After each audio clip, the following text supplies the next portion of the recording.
बिस्मिल्लाहिर्रहमानिर्रहीम। अस्सलाम वालेकुम दोस्तों, औरत के लिए एक शादी का हुक्म क्यों दिया गया? साइंस भी इस्लाम के अहकामात के तईद पर मजबूर हो गई। एक माहिर जनीन यहूदी जो दीनी आलम भी था,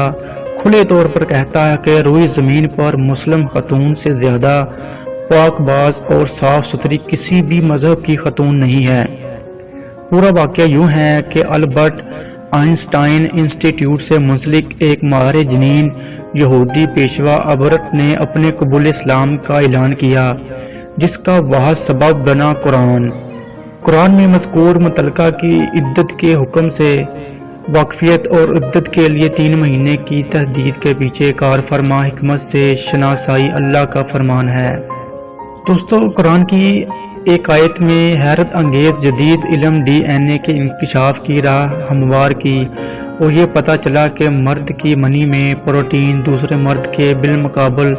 62% मुख्तलिफ हुआ करती है और औरत का जिस्म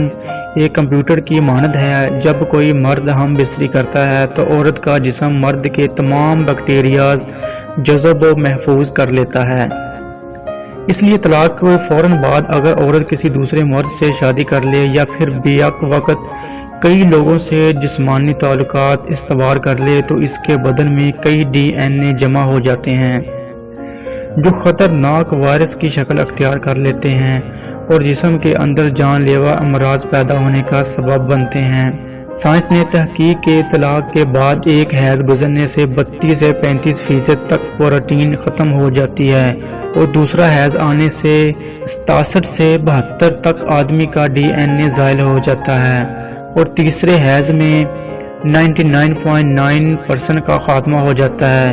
और फिर रहम सबका DNA से पाक हो जाता है और बगैर किसी साइड इफेक्ट और नुकसान के DNA कबूल करने के लिए तैयार हो जाता है।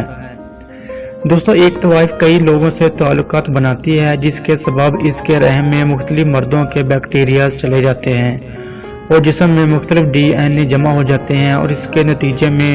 वो मुहलिक अमराज का शिकार बन जाती है। और रही बात मुतवफ़ी अनहा की इद्दत, तो इसकी इद्दत तलाकशुदा औरत से ज़्यादा है क्योंकि गमो हज़न की बिना पर सबका DNA जल्दी ख़त्म नहीं होता और इसे ख़त्म होने के लिए पहले से ज़्यादा वक़्त दरकार होता है।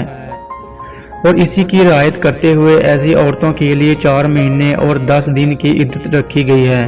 फरमाने इलाही है, और तुम में से जिसकी वफ़ात हो जाए और अपनी बीवियां छोड़े तो चाहे कि वो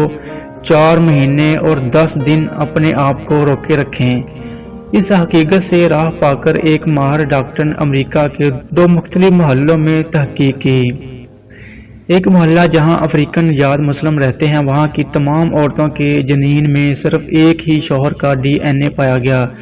जबकि दूसरा मोहल्ला जहां असल अमेरिकन आज़ाद औरतें रहती हैं, इनके जनीन में से जायद 2-3 लोगों तक के DNA पाए गए। जब डॉक्टर ने खुद अपनी बीवी का खून टेस्ट किया तो चौंका देने वाली हकीकत सामने आई कि इसकी बीवी में 3 अलग अलग लोगों के DNA पाए गए, जिसका मतलब ये था कि इसकी बीवी इसे धोखा दे रही थी और ये कि इसके 3 बच्चों में से सिर्फ एक इसका अपना बच्चा है। इसके बाद डॉक्टर पूरी तरह कायल हो गया कि सिर्फ इस्लाम ही वो दीन है जो औरतों की हिफाजत और समाज की हम आहंगी की ज़मानत देता है और इस बात की भी कि मुस्लिम औरतें दुनिया की सबसे साफ सुथरी, पाक दामन और पाकबाज होती हैं। अल्लाह हाफिज़।